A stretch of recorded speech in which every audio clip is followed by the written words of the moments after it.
Come on over, it's time for Tim Friend. Welcome back to Tim Friend. Julia has something she wants to talk about, and I don't care about it. That's not true. Jesus! That's a Cheese and crackers. That's a fun comedy bit that I like to do, where I like to follow up a sentence with like a complete scornful dismissal of the subject. Yeah, it's really great. Do you actually not like it? Oh, no, I'm fine, hon. You sure? You can be honest. I'm fine. Even on Tim Friend. Sure. Sure, whatever. Huh? Sure, Oh, Jesus. Anyway, what do you want to talk about? Oh, I was just gonna, I don't even, why were you looking at Hollywood? Like, did you just happen to, like, go to a cat? I was showing Julia critical animations from other Fire Emblem games. games. They were so dope. Yeah, specifically Lynn. Lynn? Her critical animations. So cool. They're badass. Yeah. They're complete, like, they are. Love it. They're radical. I love everything about it.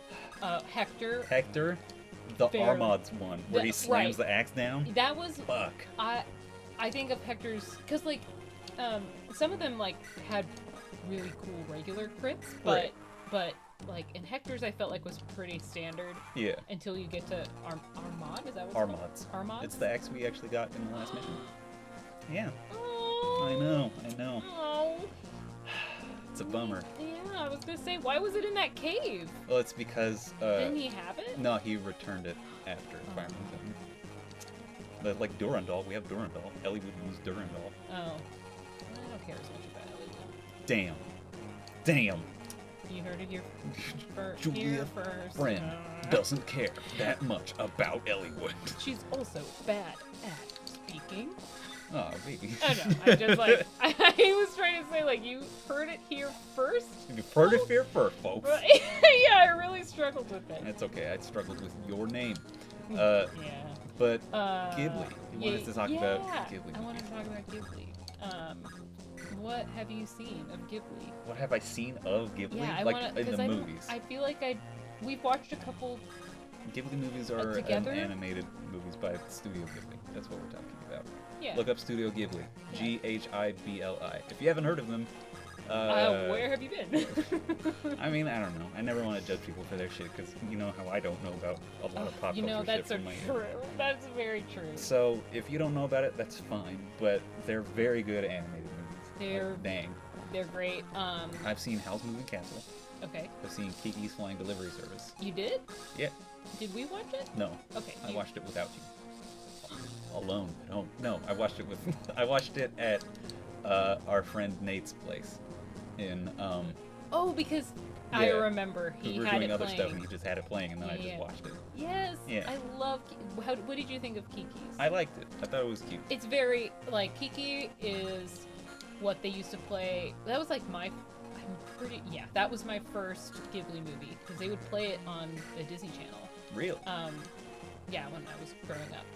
And that's how a lot of people first were introduced to, or a lot of people that I know around my age range.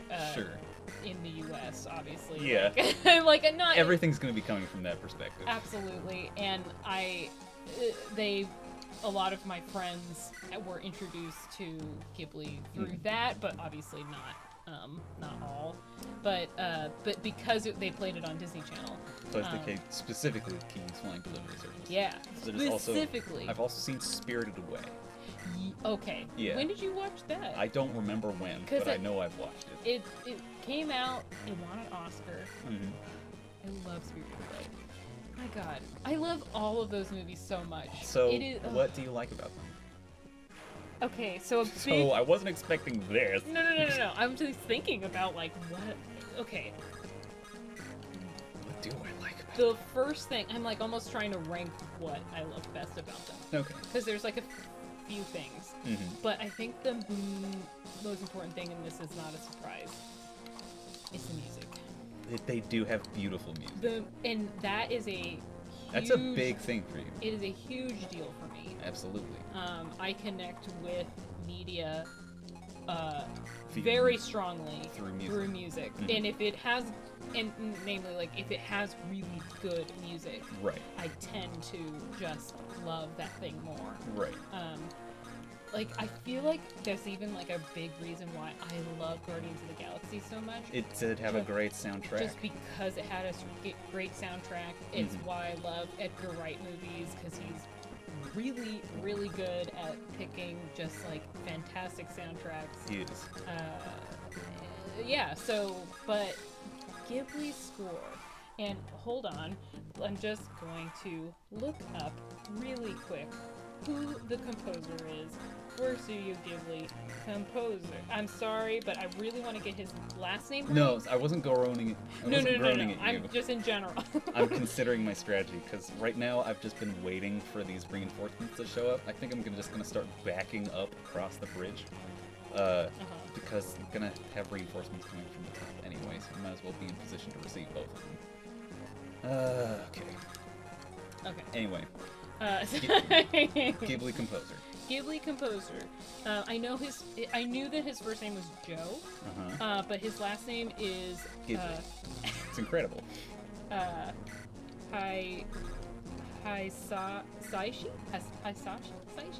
I have... Man. I'm so sorry. I am bad at pronouncing everything. That's true. This is a specific... It is a problem that I've had... Can I see the name? Sure, yeah.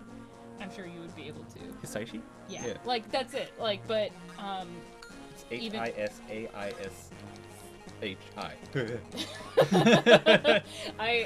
It has been a problem since I was a child. I'm really bad at, and having been with me for this long and with English, and you're not amazing at pronunciation. Really not good at it. But anyway, he is one of my favorite composers of all time. Obviously, I have a lot of love for like John Williams. Hans Zimmer's pretty dope.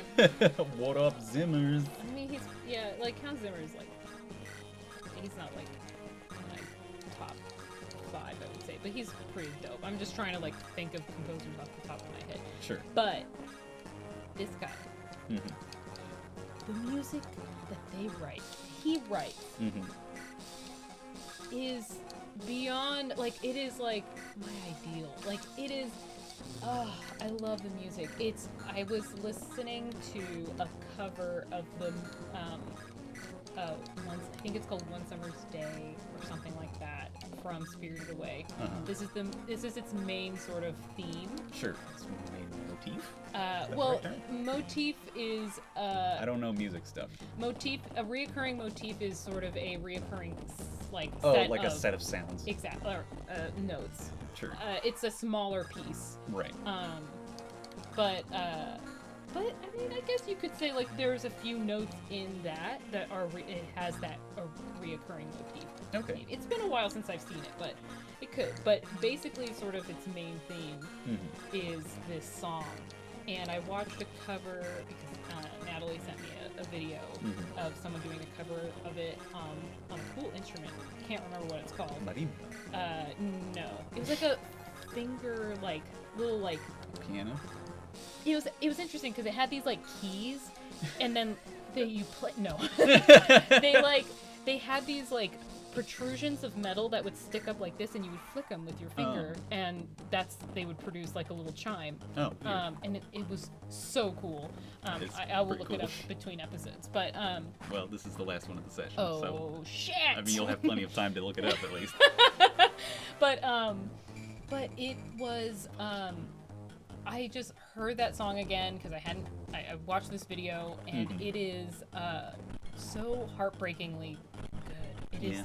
It is like everything, because like the beginning of that movie is like her she's moving away from her friends, and she's frustrated and sad about it, and her parents are driving her to they're driving to their new home, and she's just sad, and she's holding this bouquet of flowers that her friends gave her before to say goodbye. And this song is playing, and it's so like, it's like little kid sad. It's like, it reminds me of like just that, and that's a term that I got from Aaron Keith Hayrow Riddle. But it's so true. There's like, it's a very nostalgic kind of sound of like a sort of innocence to it, but it's so like it's so sad, and then it kind of reoccurs as she like the main character goes through problems. And is continuing to be sad, being trapped in the spirit world. But yeah, the music is a huge deal for me in those movies, and they're great, and everyone should watch them. Absolutely.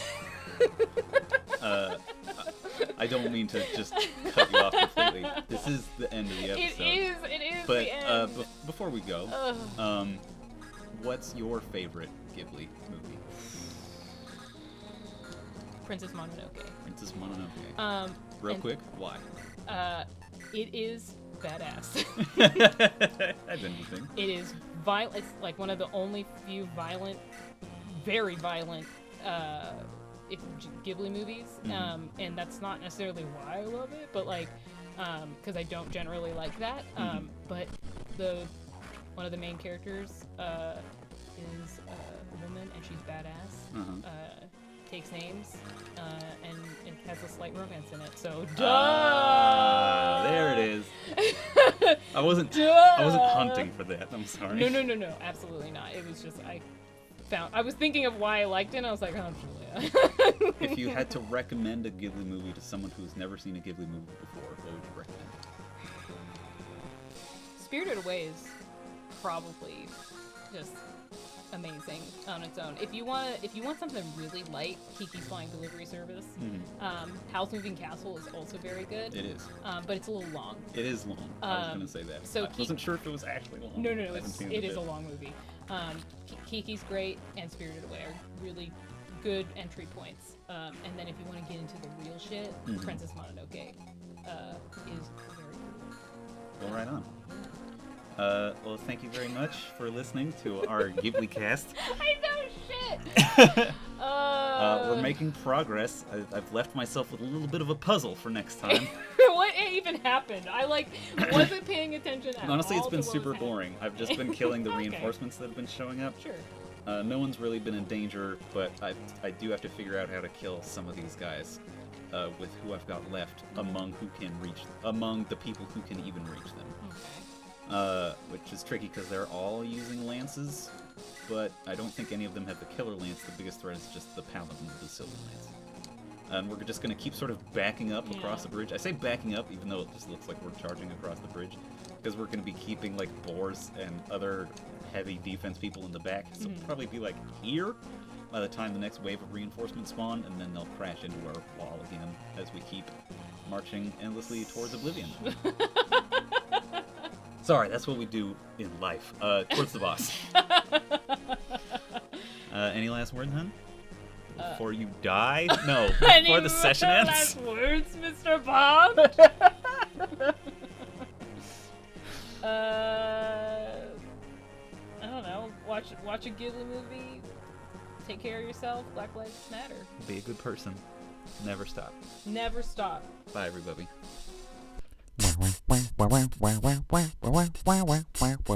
What's in front?